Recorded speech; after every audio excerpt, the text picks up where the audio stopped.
अपनी विक्रमादित्य ने रानी के पलंग की तरफ देखते हुए कहा, अरे भाई रानी के पलंग। रानी तो बोलेगी नहीं, अब तू ही कह कुछ बात जिससे कटे रात। राजा की बात सुन रानी के पलंग पर बैठा उसका वीर बोला, महाराज मेरे में इतना दिमाग कहाँ कि आपको कुछ कह सुनाऊं। हाँ, अगर आप कुछ सुनाएंगे तो हुंकारा जरूर भर दूंगा। राजा विक्रमादित्य बोले, ठीक है तो फिर सुनो। एक राजा के लड़के की दोस्ती एक बनिए के लड़के के साथ हो गई। बाल्यावस्था से ही दोनों साथ रहने लगे, साथ शिक्षा ग्रहण करते, साथ खेलते कूदते। दोनों की मित्रता इतनी गाढ़ी हो गई कि दोनों एक दूसरे के बिना रह नहीं पाते। समय बीता, दोनों जवान हो गए। एक दिन बनिए के लड़के को उसके पिता ने कहा, बेटा अब तुम युवा अवस्था में आ गए हो, ज्यादा दिनों तक बहू का मायके में रहना ठीक नहीं है। तुम अपने ससुराल जाओ और अपनी पत्नी को ले आओ। पुराने समय में छोटी उम्र में ही बच्चों की शादियां कर दी जाती थीं। जब लड़का लड़की जवान हो जाते तब लड़का लड़की को अपने घर ले आता। बनिए के लड़के ने कहा, पिताजी मैं अपने मित्र राजकुमार जयराज को भी अपने साथ लेकर जाना चाहता हूँ। हमने एक दूसरे से वादा किया है कि हम दोनों एक दूसरे के बगैर कहीं नहीं जाएंगे। बनिया बोला, बेटा मुझे तो कोई परेशानी नहीं है, लेकिन ध्यान रखना तुम्हारी ससुराल में राजकुमार की आव भगत उसकी प्रतिष्ठा के अनुरूप ही हो। बनिए का लड़का चंद्रपाल अपने पिता से आज्ञा ले राजकुमार के साथ अपनी ससुराल की तरफ चल पड़ा, पर मन ही मन उसे पिता की कही हुई बात खाए जा रही थी कि राजकुमार की खातिरदारी उसकी प्रतिष्ठा के अनुरूप ना हुई तो कहीं उसे बुरा न लग जाए। रास्ते में एक देवी का मंदिर पड़ता था। मान्यता थी कि वहाँ जो कोई कुछ भी मांगता उसकी मुराद पूरी हो जाती। बनिया और राजकुमार भी जब मंदिर के सामने पहुँचे तो वो भी मंदिर में देवी दर्शन के लिए चले गए। चंद्रपाल ने मन ही मन हाथ जोड़ देवी से प्रार्थना की, हे देवी मेरे लिए मेरे मित्र से बढ़कर कुछ भी नहीं है। मेरी ससुराल में उसकी आव भगत उसकी प्रतिष्ठा के अनुरूप ही हुई तो वापस लौटते समय मैं आपको अपना सिर भेंट कर दूंगा। दोनों चल पड़े और कुछ समय की यात्रा के बाद चंद्रपाल यानी बनिए के लड़के की ससुराल पहुंच गए। चंद्रपाल का ससुर अपने शहर का बहुत बड़ा जाना माना साहूकार था। उनके पास किसी चीज की कोई कमी नहीं थी।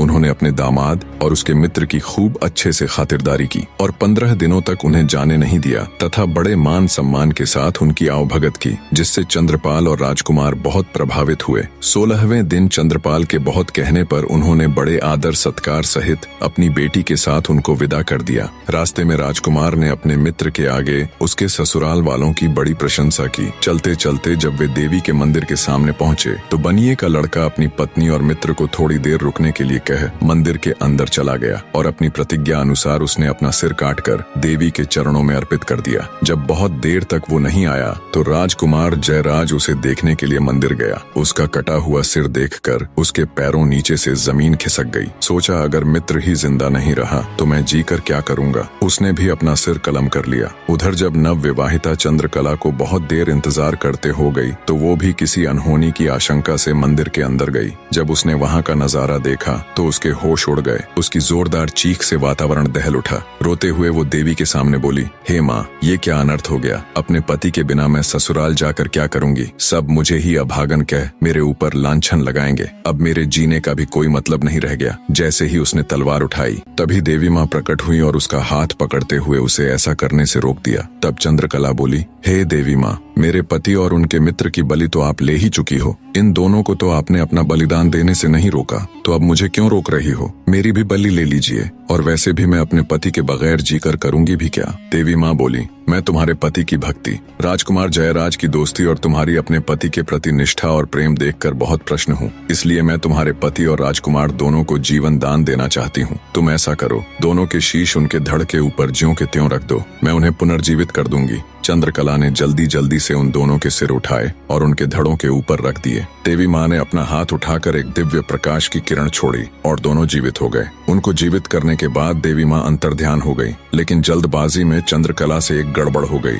उसने अपने पति का सिर राजकुमार के धड़ के ऊपर रख दिया और राजकुमार का सिर उसके पति के धड़ पर। राजा विक्रमादित्य रानी के पलंग से बोले, रानी के पलंग बताओ अब चंद्रकला किसकी पत्नी हुई, बनिए के लड़के चंद्रपाल के धड़ वाले की या फिर उसके शीश वाले की। रानी का पलंग बोला, महाराज मेरे अंदर इतना दिमाग कहाँ कि मैं आपकी ये गुत्थी सुलझा पाऊं। मैं तो यहाँ पड़ा रहता हूँ एक तरफ, ना कभी रानी मुझे झड़काती है न कभी बिछाती है। मेरे ऊपर तो धूल जमी रहती है। ये सुन रानी अबोल दे गुस्से से बोली, रे पलंग तेरी ये मजाल, हर रोज तुझे अच्छे से झड़काऊं, हर रोज तेरे ऊपर नई चद्दर बिछाऊं। तू मुझसे तो कभी बात करता नहीं और परदेसियों के साथ तू मेरी झूठी बुराई करता। सुबह होने दे, तेरे 18 टूक न करवाए तो कहना। फिर रानी राजा विक्रमादित्य से बोली, आपके न्याय के बहुत चर्चे सुने हैं, आप ही बताओ चंद्रकला किसकी हुई? तब राजा विक्रमादित्य बोले, हे रानी, चंद्रकला उसके पति के सिर वाले की हुई। रानी के बोलते ही राजा विक्रमादित्य बोले, मार रे ढोलिया ढोल का डंका। रानी अबोल दे एक बार बोली।